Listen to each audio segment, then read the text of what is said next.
Hello, അമ്മ മനസ്സിൻ്റെ പുതിയൊരു എപ്പിസോഡിലേക്ക് എല്ലാവർക്കും സ്വാഗതം. ചാനൽ ആദ്യമായിട്ട് കാണുന്നവരാണെങ്കിൽ ഒന്ന് സബ്സ്ക്രൈബ് ചെയ്തിട്ട് ലൈക്ക് ചെയ്യണേ. അപ്പോൾ മരതക മുത്തശ്ശി വരുന്ന സമയത്ത് ചന്ദ്രിക ടേബിളിൻ്റെ മുകളിൽ നിരത്തി വെച്ചിരിക്കുന്ന ഫുഡൊക്കെ കാണുകയാണ്. അപ്പോൾ അവർ തന്നെ അതിശയത്തോടെ നിൽക്കുകയാണ്, കാരണം ഇത്രയും നേരത്തെ ഫുഡ് വന്നോ എന്നൊക്കെ വിചാരിച്ചിട്ട്. അപ്പോൾ അവർ ചിന്തിക്കുന്നുണ്ട്, ആഹാ ഇത് കുഴപ്പമില്ലല്ലോ, വേലക്കാരി ഇത്ര നേരത്തെ ഫുഡൊക്കെ ശരിയാക്കി ഇവിടെ വെച്ചോ. വയറാണെങ്കിൽ നന്നായിട്ട് വിശക്കുന്നുണ്ടായിരുന്നു, ഇപ്പം തന്നെ എടുത്ത് കഴിക്കാം. അപ്പോഴേക്കും ജാനകിയും ഡൈനിങ് ഏരിയയിലേക്ക് വരുന്നുണ്ടായിരുന്നു. ജാനകിയെ കണ്ടതും മുത്തശ്ശി വിളിക്കുകയാണ്, ജാനകി വാ, വേലക്കാരി ഭക്ഷണമൊക്കെ റെഡിയാക്കിയിട്ട് ഇവിടെ ടേബിളിൽ കൊണ്ടുവച്ച് പോയിരിക്കുക, നീയും വന്ന് കഴിക്ക് വാ. അപ്പോൾ ജാനകി ചോദിക്കുന്നുണ്ട്, ഇതെന്താ ഇത്രയും നേരത്തെ ചെമ്പകം ഭക്ഷണം പാചകം ചെയ്ത് ഇവിടെ കൊണ്ടെത്തിച്ചോ? അതാണ് എനിക്കും അറിയാത്തത്, എന്തായാലും വാ കഴിക്കാം. അങ്ങനെ അവർ രണ്ടുപേരും ഭക്ഷണം കഴിക്കാനിരിക്കുകയാണ്. ചോറിൻ്റെ കൂട്ടത്തിൽ ഉപ്പേരിയും അതുപോലുള്ള ബാക്കിയുള്ള കറികളൊക്കെ കാണുന്ന സമയത്ത് അവർക്ക് രണ്ടുപേർക്കും അതിശയാവുകയാണ്. ആഹാ, ഇന്ന് പതിവില്ലാത്ത ഭക്ഷണമാണല്ലോ.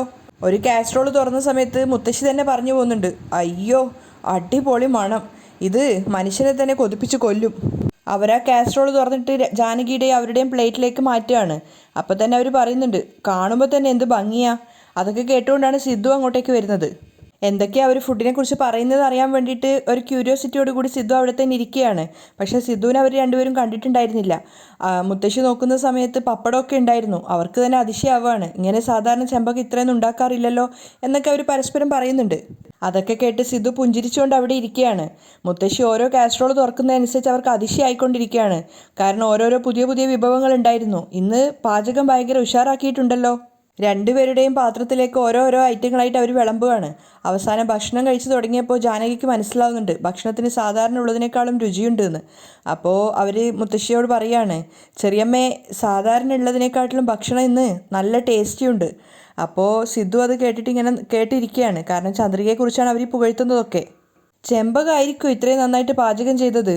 അപ്പോൾ മുത്തശ്ശിയും പറയാണ്, അതുതന്നെയാണ് എനിക്കും അത്ഭുതമാവുന്നത്, ഇത്രയും നാളും ഭക്ഷണം ഉണ്ടാക്കിയതിൽ എന്തെങ്കിലും ഒരു കുറവുണ്ടായിട്ടുണ്ടാവും. ഒന്നുകിൽ കറിയിൽ ഉപ്പ് അധികമായിരിക്കും, അല്ലെങ്കിൽ എരിവ് അധികമായിരിക്കും. ഇന്നാണെങ്കിൽ ഒക്കെ പാകത്തിനുള്ളത്. അത് കേട്ട് സിദ്ധു പൊട്ടിച്ചിരിക്കുകയാണ്. അപ്പോൾ ജാനകി മുത്തശ്ശിയോട് പറയുന്നുണ്ട്, ഇന്നത്തെ ഭക്ഷണം അടിപൊളി ടേസ്റ്റാണ്. മുത്തശ്ശിക്കും ജാനകിക്കും ആ ഭക്ഷണത്തെക്കുറിച്ച് എത്ര തന്നെ പുകഴ്ത്തിയിട്ടും മതിയാവുന്നുണ്ടായിരുന്നില്ല. മുത്തശ്ശി ജാനകിയോട് പറയുന്നുണ്ട്, എന്താണെന്നറിയില്ല, ഈ മീൻകറിക്കും ചുട്ട പപ്പടത്തിനുമൊക്കെ വല്ലാത്തൊരു ടേസ്റ്റാണ്. അത് കേട്ട് ജാനകി പറയാണ്, ചെറിയമ്മേ മീൻ കറിയുടെ കൂടെ എന്തൊക്കെ ചേർന്നാലാണ് ടേസ്റ്റ് ആയിരിക്കുക എന്ന് ചെമ്പകത്തിന് നന്നായിട്ട് അറിയാം. അവർ രണ്ടുപേരും കൂടെ ആ ഭക്ഷണത്തെ കൊണ്ട് പുകഴ്ത്തി സംസാരിച്ച് കഴിക്കുന്നത് ആസ്വദിച്ചിരിക്കുകയാണ് സിദ്ധു. കാരണം ചന്ദ്രികയാണ് ഉണ്ടാക്കിയത് എന്നറിയാതെ അവളെക്കുറിച്ചാണ് അവർ പുകഴ്ത്തിക്കൊണ്ടിരിക്കുന്നത്. അങ്ങനെ അവർ രണ്ടുപേരും ദിവസവും കഴിക്കുന്നതിനേക്കാളും അധികമായിട്ട് ഭക്ഷണം കഴിച്ചിട്ടുണ്ടായിരുന്നു. ഇന്ന് ഭക്ഷണം കഴിച്ചത് കുറച്ച് കൂടുതലാണ്, അവർ തന്നെ പറയുന്നുണ്ട്. അവസാനം ഒരു പാത്രം കൂടി അവിടെ ബാക്കിയുണ്ടായിരുന്നു. ഇതെന്താ നോക്കിയില്ലല്ലോ എന്ന് പറഞ്ഞിട്ട് മുത്തശ്ശി തുറന്നു നോക്കുകയാണ്. അപ്പോൾ അതിനകത്ത് പായസമാണ്. അത് കണ്ട സമയത്ത് അവർക്ക് തന്നെ അതിശയാവുകയാണ്, പായസം വരെ ഉണ്ടോ? എങ്കിൽ പിന്നെ 2 ഗ്ലാസ്സിൽ നമുക്കത് കൊടുക്ക് എന്ന് പറഞ്ഞിട്ട് ജാനകി ഗ്ലാസ് എടുത്ത് കൊടുക്കുകയാണ്. രണ്ടുപേരും പായസം കൂടെ കുടിക്കുന്നുണ്ട്. അതും നല്ല ടേസ്റ്റി ആയിരുന്നു. അതുകൊണ്ട് തന്നെ ജാനകി പറയുന്നുണ്ട്, ഇതുപോലെ നമ്മൾ ദിവസവും ഭക്ഷണം കഴിക്കുകയാണെങ്കിൽ നമ്മൾ ഇതിൻ്റെ ഇരട്ടിയായി തടി വെക്കും. നീ പറഞ്ഞത് ശരിയാണ് ജാനകി, മുത്തശ്ശിയും പറയുന്നുണ്ട്. അങ്ങനെ രണ്ടുപേരും പായസവും ആസ്വദിച്ച് കുടിക്കുകയാണ്. അപ്പോഴാണ് സിദ്ധു അങ്ങോട്ടേക്ക് വന്നിട്ട് പറയുന്നത്, അമ്മ ഇന്ന് ഭക്ഷണം ഉണ്ടാക്കിയത് ചെമ്പകമല്ല. അത് കേട്ടതും ജാനകിയും മുത്തശ്ശിയും പരസ്പരം മുഖത്തോട് മുഖം നോക്കുകയാണ്. എന്താ പറഞ്ഞത്? ചെമ്പകമല്ല ഭക്ഷണം ഉണ്ടാക്കിയതെന്നോ? അപ്പോൾ പിന്നെ ഇതൊക്കെ ആരാ പാചകം ചെയ്ത് ഇവിടെ വെച്ചത് സിദ്ധു? ജാനകി ചോദിക്കുന്നുണ്ട്. അപ്പോൾ സിദ്ധു പുഞ്ചിരിച്ചുകൊണ്ട് പറയാണ്, അത് വേറൊരാളാണ് ഇന്ന് പാചകം ചെയ്തത്. വല്ലാത്തൊരു കൺഫ്യൂഷനിലായിട്ടുണ്ടായിരുന്നു മുത്തശ്ശിയും ജാനകിയും. അവർ പരസ്പരം മുഖത്തോട് മുഖം നോക്കിയിട്ട് സിദ്ധുവിനോട് ജാനകി ചോദിക്കുന്നുണ്ട്, ചെമ്പകത്തിന് എന്താ പറ്റിയത്? അവൾ എന്താ പാചകം ചെയ്ത് ഭക്ഷണം കൊണ്ടുവരാഞ്ഞത്? അമ്മ, ചെമ്പക ചേച്ചിയുടെ ഹസ്ബൻഡ് ജോലി ചെയ്യുന്ന സ്ഥലത്ത് നിന്ന് മുകളിൽ നിന്ന് താഴെ വീണു.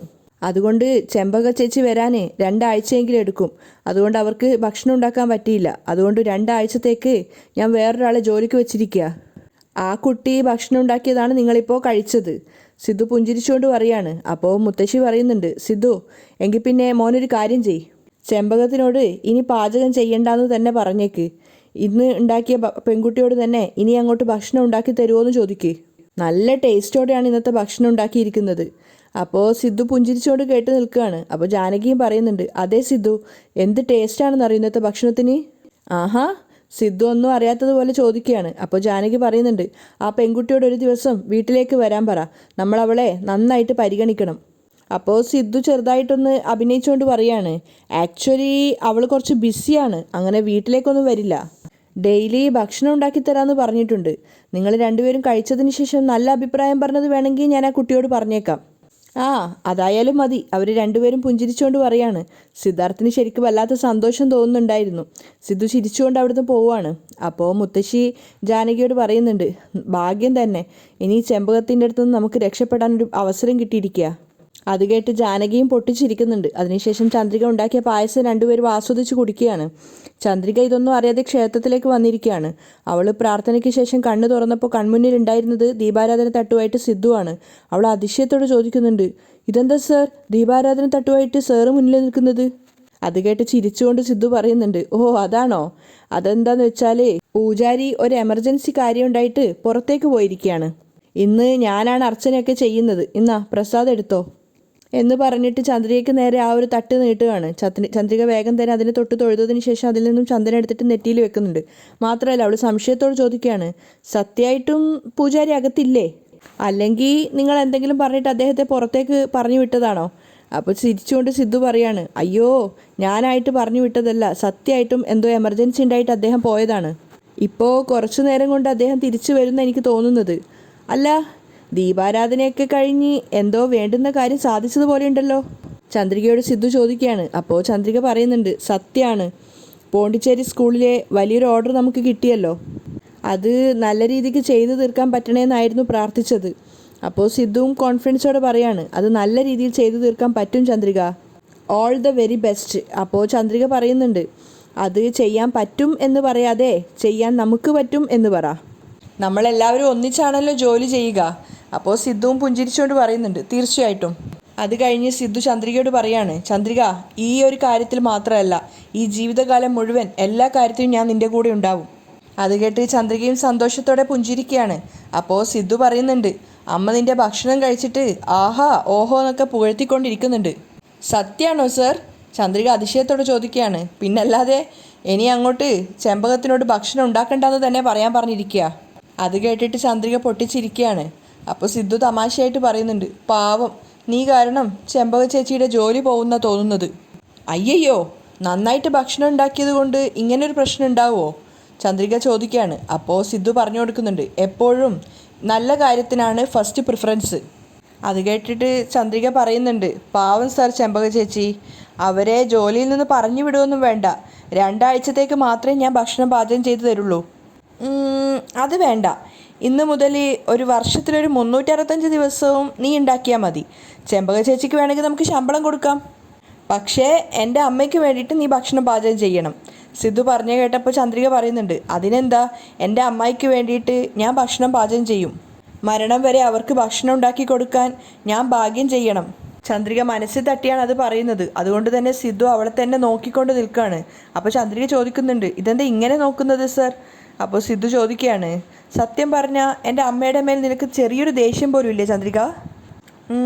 ദേഷ്യം വരാറുണ്ട്. എൻ്റെ അച്ഛനെയും അമ്മയെയും കുറിച്ചിട്ട് എന്തെങ്കിലും മോശമായിട്ട് പറയുന്ന സമയത്ത് എനിക്ക് അവരോട് ദേഷ്യം തോന്നാറുണ്ട്. അല്ലാതെ എന്നെ ഉപദ്രവിച്ചാലൊന്നും എനിക്ക് അവരോട് ദേഷ്യം തോന്നില്ല. അപ്പോൾ സിദ്ധു പറയാണ്, ഓ അപ്പം തീരുമാനിച്ചു കഴിഞ്ഞു എങ്ങനെയെങ്കിലും അമ്മായിയുടെ മനസ്സിൽ ഇടം നേടണമെന്ന്. അപ്പോൾ ചന്ദ്രിക പുഞ്ചിരിക്കുകയാണ്. സിദ്ധു പറയുന്നുണ്ട്, നീ വേണമെങ്കിൽ നോക്കിക്കോ, തീർച്ചയായിട്ടും ഒരു ദിവസം ചന്ദ്രികയെ പോലെ ഒരു പെൺകുട്ടി വേണം ഈ വീട്ടിൽ മരുമകളായിട്ട് വരാനെന്ന് എൻ്റെ അമ്മയുടെ നാവ് കൊണ്ട് തന്നെ പറയും. ആ ഒരു കാര്യത്തിൽ ചന്ദ്രികയ്ക്ക് വലിയ പ്രതീക്ഷയൊന്നും ഉണ്ടായിരുന്നില്ലെങ്കിലും അവൾ സിദ്ധുവിനെ നിരാശപ്പെടുത്തുന്നില്ല. ദീപാരാധന തട്ട് മാറ്റിവെച്ചതിന് ശേഷം സിദ്ധു പ്രണയത്തോടെ ചന്ദ്രികയെ നോക്കുകയാണ്. ചന്ദ്രികയ്ക്കും സിദ്ധുവിനോട് അതേ ഒരു വികാരം തന്നെയാണ് ഉണ്ടായിരുന്നത്. അവർ രണ്ടുപേരും കണ്ണുകളിലേക്ക് നോക്കി കുറച്ചുനേരം അവിടെ തന്നെ നിൽക്കുന്നുണ്ടായിരുന്നു. ആ സമയത്ത് വാസു ഓഫീസിലാണുള്ളത്. അയാൾ ചിന്തിക്കുന്നത് ജ്യോതി പറഞ്ഞ കാര്യത്തെക്കുറിച്ചാണ്. 30 ലക്ഷം പെട്ടെന്ന് തന്നെ വേണമെന്ന് ജ്യോതി പറഞ്ഞിട്ടുണ്ടായിരുന്നു ഒരു ഫ്ലാറ്റ് വാങ്ങിക്കുന്നതിന് വേണ്ടിയിട്ട്. പെട്ടെന്ന് 30 ലക്ഷം രൂപ എങ്ങനെയാണ് കിട്ടുക? കമ്പനിയിലുള്ള പണം മോഷ്ടിക്കാമെന്ന് വിചാരിച്ച മേഘ കണ്ടുപിടിച്ചിടും. അപ്പം പിന്നെ എൻ്റെ ജോലിയെ തന്നെ അത് ബാധിക്കും. പിന്നെ എന്താ ചെയ്യുക? അയാളിങ്ങനെ ചിന്തിച്ചുകൊണ്ടേയിരിക്കുകയാണ്. ശരി, മേഘയോട് തന്നെ ചോദിക്കാം. അവളാണെങ്കിൽ സിദ്ധുവിൻ്റെ പേര് കേട്ടാൽ തന്നെ പണം വാരി എറിയാൻ വേണ്ടിയിട്ട് നിൽക്കുവാണ്. വാസു വേഗം തന്നെ മേഘയുടെ ക്യാബിനിലേക്ക് പോവാണ്. അനുവാദം ചോദിച്ച് അകത്ത് കയറിയതിന് ശേഷം അയാൾ വിനയത്തോട് ചോദിക്കുന്നുണ്ട്, എന്തെങ്കിലും തിരക്കാണെങ്കിൽ ഞാൻ പോയിട്ട് പിന്നീട് വരാം. അപ്പോൾ മേഘ പറയുന്നുണ്ട്, ഏയ് അങ്ങനെയൊന്നും ഇല്ല അങ്കിൾ ഇരിക്ക്. വാസു അവിടെ ഇരുന്നപ്പോൾ മേഘ ചോദിക്കുന്നുണ്ട്, എന്താ കാര്യം അങ്കിൾ? അത് എങ്ങനെയാ പറയേണ്ടതെന്ന് അറിയില്ല മോളെ. അത് പറയാൻ തന്നെ എനിക്ക് എന്തോ ഒരു വിഷമമുണ്ട്. അപ്പം മേഘ പറയാണ്, എന്തിനാ അങ്കിൾ എന്നോട് പറയുന്നതിന് നിങ്ങൾ എന്തിനാ ഇങ്ങനെ ടെൻഷൻ ആവുന്നത്? എന്തായിരുന്നാലും ഒരു ടെൻഷനും ഇല്ലാതെ എന്നോട് പറഞ്ഞോളൂ. മേഘ കോൺഫിഡൻസ് കൊടുക്കുകയാണ്. അപ്പോൾ വാസു വല്ലാത്ത വിഷമം പോലെ അഭിനയിച്ചുകൊണ്ട് പറയുന്നുണ്ട്, മോള് ഇതുവരെ തന്നെ ഞങ്ങൾക്ക് ഒരുപാട് സഹായങ്ങൾ ചെയ്തിട്ടുണ്ട്, അതുകൊണ്ട് എങ്ങനെയാ ചോദിക്കാമെന്ന് എനിക്കൊരു വിഷമമുണ്ട്.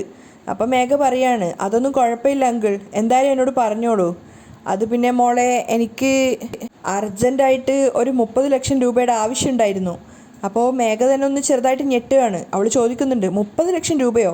എന്തിനാ അങ്കിൾ ഇത്രയധികം പണം? അതെന്താന്ന് വെച്ചാൽ 3 വർഷം മുന്നേ എൻ്റെ ഒരു അടുത്ത കൂട്ടുകാരന് 20 ലക്ഷം രൂപയുടെ ആവശ്യമുണ്ടായിരുന്നു.